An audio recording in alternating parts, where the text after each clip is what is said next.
Oi, pessoal. Essa semana e na semana seguinte, nosso tema de estudo é o ensino CTS. CTS significa Ciência, Tecnologia e Sociedade. Então, pelo nome, a gente já entende que é buscar relações entre conhecimento científico, tecnológico e questões sociais. Mas da onde ele surgiu, como que ele funciona, como que isso acontece na sala de aula? Então, eu vou mostrar para vocês hoje um exemplo de uma abordagem CTS que eu fiz ainda na minha época de graduação, quando eu estava no PIBID, que foi muito interessante essa minha proposta, que rendeu depois artigos, trabalho de congresso e por aí foi. Então, para entender primeiro isso, a gente tem que saber como que surge esse CTS, né? Então, vocês vão ver depois nos artigos que o CTS vai surgir nos anos 70 do século XX, não como uma abordagem da educação, mas como uma questão das universidades. Por quê? Naquela época da Guerra Fria, se investiu muito em ciência e tecnologia, para buscar novos avanços tecnológicos. E daí surgiram questões. Será que a ciência ela só é positiva para a sociedade, para o homem, ou será que ela também tem lados negativos? Aí também teve um boom dos agrotóxicos. E daí começou a questionar se tudo que a ciência produzia era realmente benéfico para a sociedade. Então, esse movimento CTS surge nesse contexto, de questionar os benefícios e malefícios da ciência, a questão de usar a tecnologia para questões políticas, econômicas, né? E nem sempre buscar melhorar a sociedade.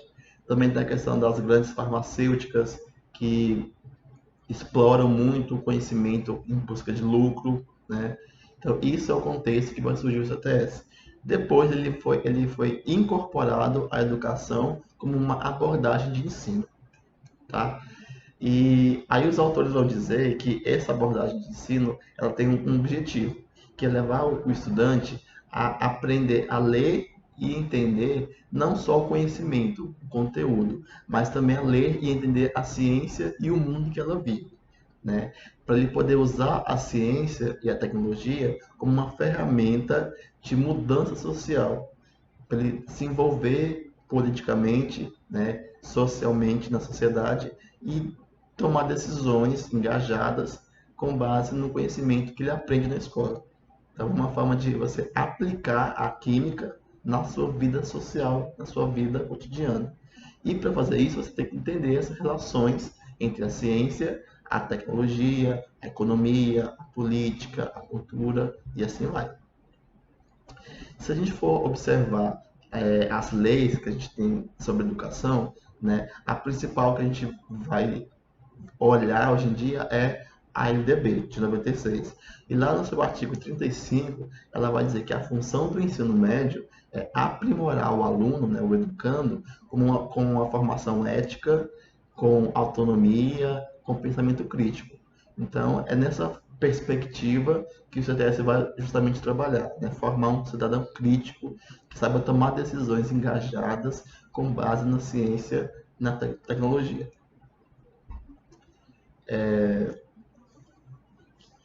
Aí, então, quando se discute essas abordagens CTS, você tenta fugir desse ensino mais tradicional, que ele busca o quê?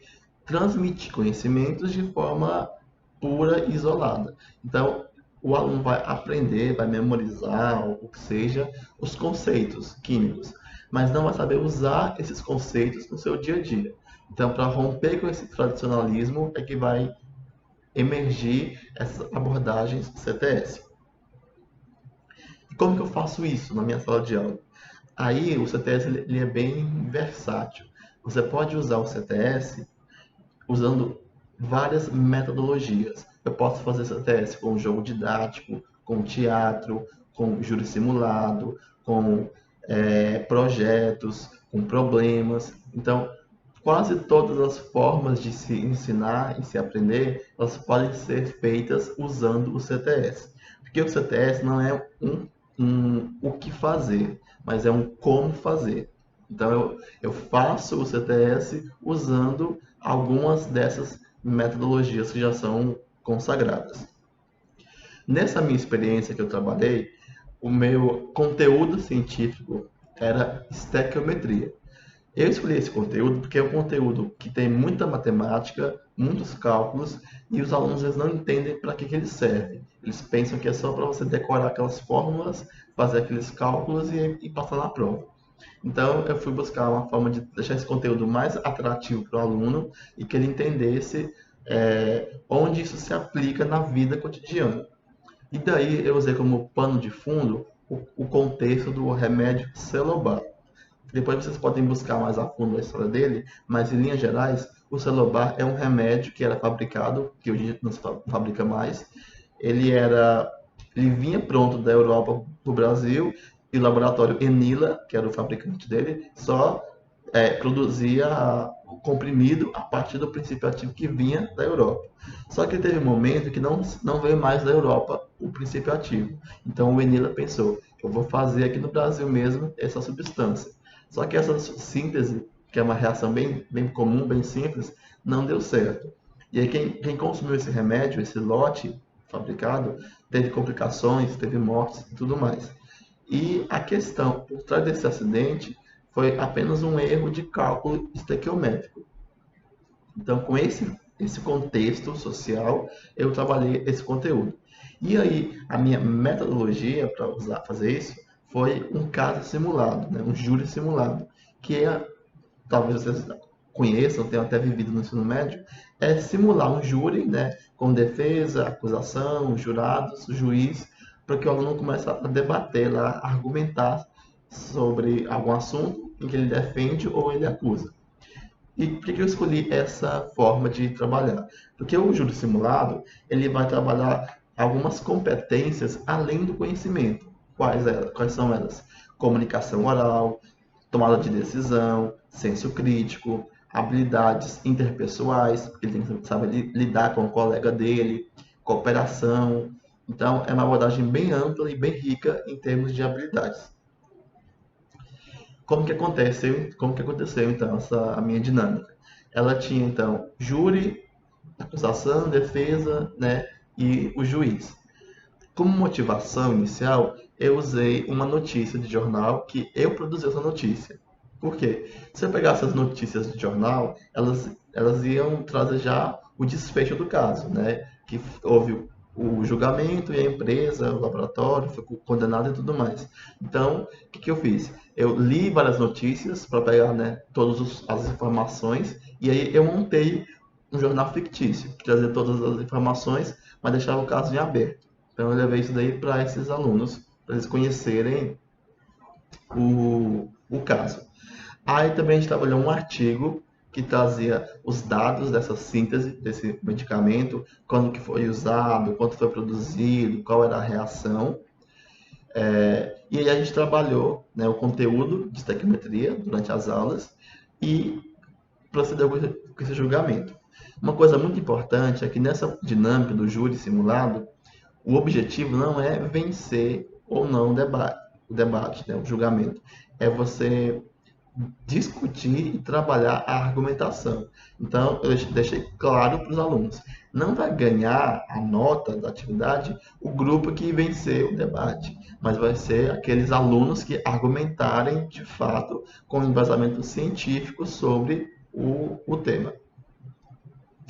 Então a gente separou os grupos, né? A sala foi dividida em dois grandes grupos, um grupo de defesa e um grupo de acusação. E o julgamento era sobre o laboratório, se ele era culpado ou inocente das mortes do Celobar.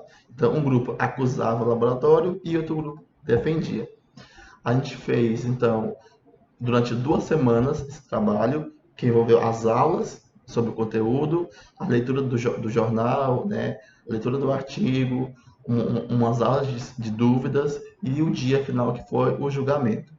A avaliação ela foi contínua nesse processo e eu optei por trabalhar com a inversão de papéis. Então a gente leu a notícia, né, a gente discutiu o caso, aí eu comecei a perguntar quem é contra e quem é a favor.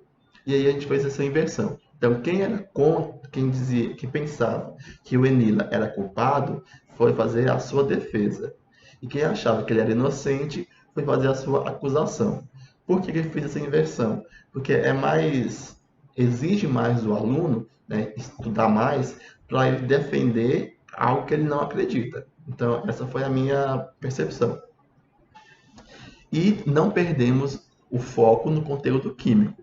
Porque como é um caso social, às vezes você poderia pensar, ah, ele é culpado porque a pessoa morreu. Tá, mas qual é o argumento científico para você dizer que ele é culpado? Então a gente trabalhou muito isso nos debates também. Ah, então a reação é uma reação bem simples desse processo. Então eu mostrava para eles a reação, a gente fazia o cálculo do rendimento, do reagente limitante, da concentração, de quanto teria que ser produzido, de quanto foi produzido, qual foi o erro dessa síntese. Daí a gente conseguiu entender a parte da ciência. E a tecnologia entrou aonde? Entender como é feito o procedimento, né, de um laboratório. Como que ele produz, como que ele pode fazer, detectar se a reação está completa ou incompleta, quais são os mecanismos de vigilância desses medicamentos, quem libera um lote, se é a Anvisa, se é o próprio laboratório. Então, isso daí a gente foi discutindo. E a parte da sociedade, né, é a questão do remédio contaminar as pessoas e matar pessoas. Aí, a gente fez essa dinâmica, então, né, numa escola lá onde eu fazia o PIBID, e teve um detalhe interessante. Como era PIBID, eu chegava com a ideia, mostrava para a professora da turma e a gente aplicava. Quando eu mostrei essa ideia para ela, ela disse: ah, isso daí está interessante, mas não vai dar certo, porque os alunos não vão querer participar. Mas aí eu insisti que a gente tentasse, que, né, a gente aplicasse. Ela foi meio a contragosto. E aplicamos e deu muito certo, eles se moveram muito bem. E aí depois, no ano seguinte, ela passou a fazer sozinha o júri simulado e ela fez um artigo sobre isso. Então, isso daí eu acho que foi um dos melhores resultados dessa minha proposta, porque eu também ajudei a professora a entender, né, como se usa o CTS. Aí, dentro do grupo de defesa e acusação, a gente criou alguns atores, né, que seriam como se fossem personagens para deixar o júri mais dinâmico. Então, na defesa, tinha o químico do laboratório, que era o responsável pelo lote do medicamento, o dono da empresa e um advogado. Na acusação, tinha uma ONG, que era chamada Limpice, que era uma ONG uma ONG fictícia sobre questão de medicamentos, um membro do Ministério Público e uma família da vítima. Aí o professor, né, a professora no caso, e a gente, e o bolsista, a gente fazia a mediação, nós éramos os juízes, só marcava o tempo de cada um, né, pedia silêncio no tribunal, aquilo lá. E os jurados eram pessoas externas que vieram assistir e foram avaliar qual grupo argumentou melhor. Então a gente aplicou isso nessas turmas e foi um resultado bem legal. Eles se envolveram bastante, participaram.